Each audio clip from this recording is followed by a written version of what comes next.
Hi everyone, welcome to E-Content Development Center, Majlis, Arts and Science College, Poramannur. Myself, Abdul Razak Kunnatodi, Assistant Professor, Department of Sociology. Today, we are going to discuss about the theories of cultural process. By this presentation, you will be able to understand what are the basic theories in the cultural process. Secondly, you will be able to understand how the cultures are changing time to time. And the third one, you will get to understand how to maintain social harmony, stability and sustainability among the cultures. First of all, we will discuss what is the culture. We will look into the definitions which is given by the significant and important sociologist. First of all, we will discuss the definition of McIver and Page. You know, McIver and Page defined the culture as a realm of styles, values, emotional attachment and intellectual contributions. Here, everything has been included. That means the part of our culture, it includes the values, customs and rituals. Secondly, the emotional part. And thirdly, it's coming the intellectual contributions. That means the knowledge production, the scholarly contributions to the society time to time. According to Malinowski, the culture is the cumulative creation of man. That means it's a handiwork of the human being, where he get all kind of his ends by these means. Coming to the third definition, which is given by Robert Bistutz, you can find that he is saying culture, it's a complex whole that whatever you do, whatever you think and whatever you possess as a member in the society. The fourth definition is given by Edward B. Tyler, the English anthropologist. He is giving that the culture is the complex whole which is including knowledge, belief, art and everything which the human being possesses and he is acquiring as a member in the society. Very common thing regarding to the culture, it is getting changed every time and at the same time there is a resistance within the culture. So two things are happening in a culture, that the continuity or the change happening day by day and at the same time the resistance against the change. So this is known as the cultural process. How the culture is getting changed or how the cultural change is being resisted by the members. When a new belief is coming, when a new idea is generated, when a new technology is coming, you can find that the people within a society is reacting to that process, to that technology, to that idea in a different manner. Some of the people may be accepting that very speedy, but at the same time the other people may be resisting. So this is known as the cultural process.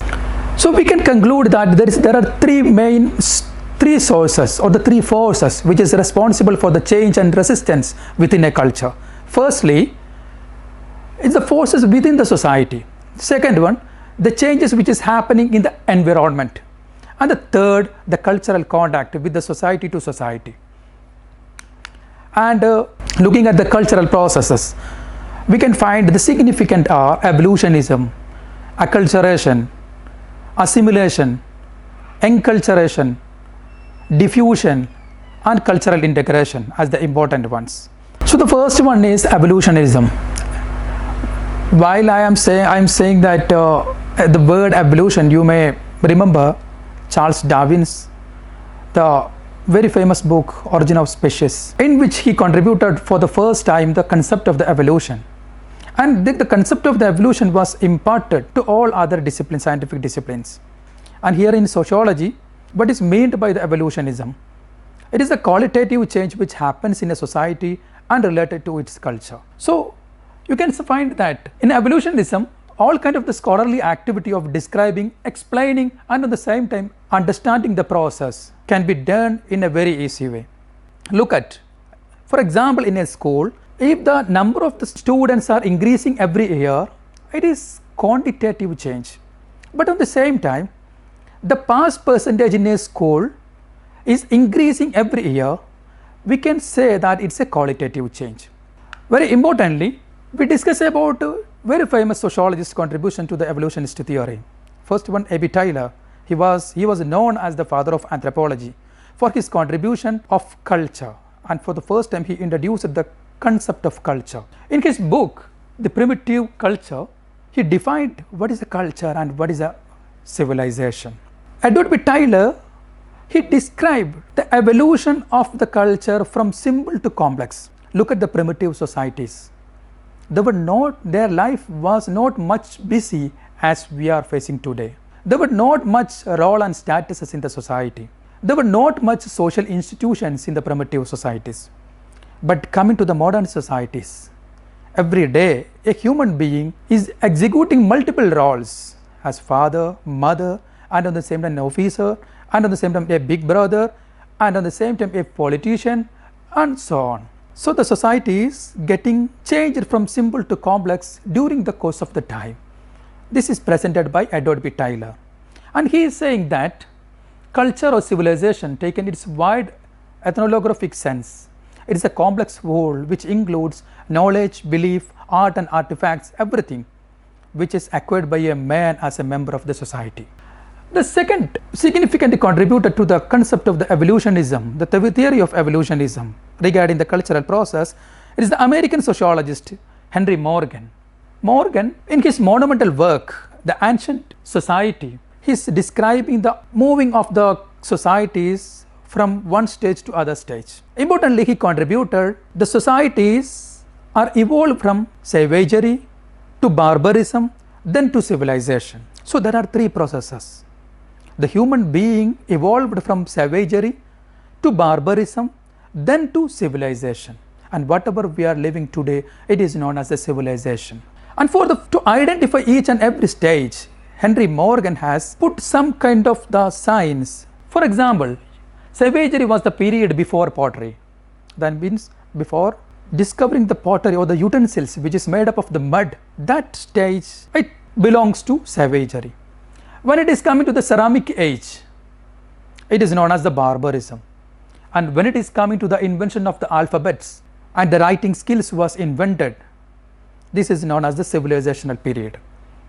So according to Henry Morgan, the culture is evolved from savagery to barbarism and from barbarism to civilization. So these are the very important contributions related to evolutionism in the cultural process. The second process is acculturation. What is meant by acculturation? Acculturation, it is learning of the cultural traits from the contact with other cultural people. But at the same time, you are retaining your own culture. So without losing or without sacrificing your own culture, you learn the cultural traits of the other cultural people. It may be alien, it may be foreign, or it may be the native one, but which is different from your culture. So this is the crux of the acculturation process. You see, the sociologists like Ralph Linden, Robert Redfield, Hezegovit, and Heuser, most of all these people, sociologists, has been discussed what is the meaning of acculturation.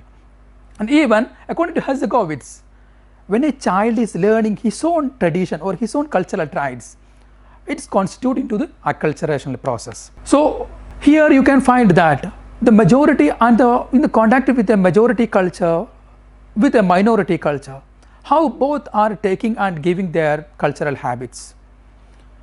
The minority culture, without sacrificing their own culture, they learn the habits, customs and traditions from the majority culture. This is known as the acculturation process. But at the same time, simultaneously, there will be the majority culture's people, they may be learning the cultural traits from the minority people also. A lot of examples are available in our surroundings, especially in Kerala. And the third process is known as the assimilation. In assimilation, the cultural traits has been assimilated or integrated to a different culture by the contact. And here two things are very important. The first one, invention, and the second one, the cultural laws. What is the invention? By inventing the new ideas, new technologies, the cultural traits or the cultural elements has been added to the society. And the cultural laws, the old cultural patterns or the elements, you can find that it is being replaced by the new one during the course of the time. Think about the traditions which is happening in our Malabar region. A lot of you can find artifacts or the folks which were once part of our culture has been replaced on these days. For example, you can find Kolkali, you can find Oppanapattu. Once upon a time, Kolkali and Oppanapattu, it was very much widespread among the culture, among the regional people, especially among the Mappilas. But during the course of the time, these practices has been stamped as an old practices, and it is replaced by the new type of the musics, the modern musics. So, with the contact with the foreign or alien culture, the cultural practices has been replaced or a new practices has been added to our culture.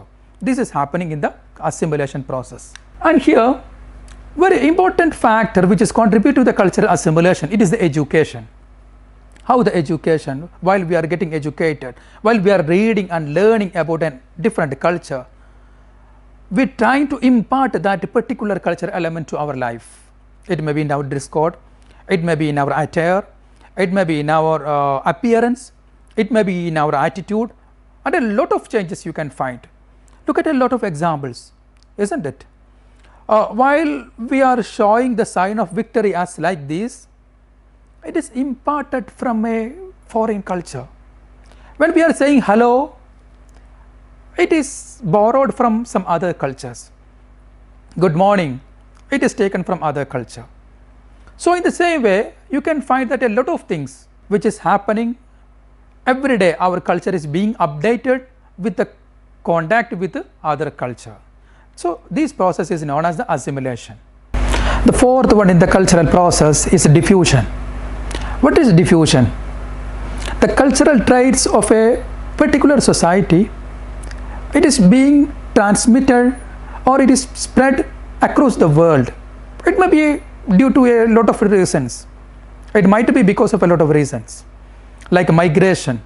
Migration is very common factor in spreading and on the same time transmitting the cultural traits from one society to other society. It may be the conquest during the ancient period. The foreign people may be migrated after conquering a new province or a new territory, and they start to live in that particular province. After they getting settled there, their cultural traits or the elements is borrowed by the native people. So the diffusion is a very important one in defining, in explaining the cultural process. You can find that there are different type of the diffusionist in sociology, especially the German diffusionist and the American diffusionist. The German diffusionist, they identified the cultural circle where a particular geographical area where you will find out a particular kind of cultural elements or cultural traits. The people are behaving in a particular style, the people are wearing a particular dress code, the people are talking in a particular manner, or some kind of the cultural elements is limited to that particular area. You can expand to the food system, to the food style, to all the walks of the life. And the second one, it is cultural area, which is contributed by the American diffusionist. In cultural area, for example, you can find the food areas where a special kind of the food is available in that particular only, in that particular region only. And age areas, cultural center, in that way a geographical classification is there, a geographical limitation is there for that particular cultural traits. The important diffusionists were the Clark Whistler, Alfred Louis Kroiber. This sociologist, this diffusionist has tried to explain the cultural process using the cultural area. There belongs to the disciples of the Francis Bose, which is the famous evolutionist in the 20th century. Here a very good example for diffusion, how McDonald's burger is transmitted or reached to the different continents of the world. You can find the KFC, you can find the McDonald's food items. Nowadays it is available all over the world. It's a very good example for the how the diffusion as a cultural process. The next process is enculturation. What is meant by enculturation? Enculturation, it is a process by which an individual becomes part of his native culture. It's an unconscious and automatic process which is started by the birth of a human being. So since the birth of a human being, we start to learn our culture, our tradition, our artifacts, our habits, customs and everything. Very importantly, we will learn our language, our manners, our attitudes. We will set up our appearance, everything according to our people, our regional people, or our religious people, or the people which is limited to a particular area. This is known as the enculturation. And here, in enculturation, you will see that the learning of the language and the artifacts, rituals, telling of the stories, these are the very important thing, which is identifying one's own culture from the other cultures. Here, this is the very good example. A small kid, she is trying to learn the cultural habit of her own society. Looking at her mother, she trying to accept that particular style of the worship. And here, while you watch all this presentation, you may be confused that between the acculturation and enculturation. To make easy understanding of the acculturation from enculturation, I made the distinguished points. That means enculturation, it is the acquisition of their own culture, our own culture.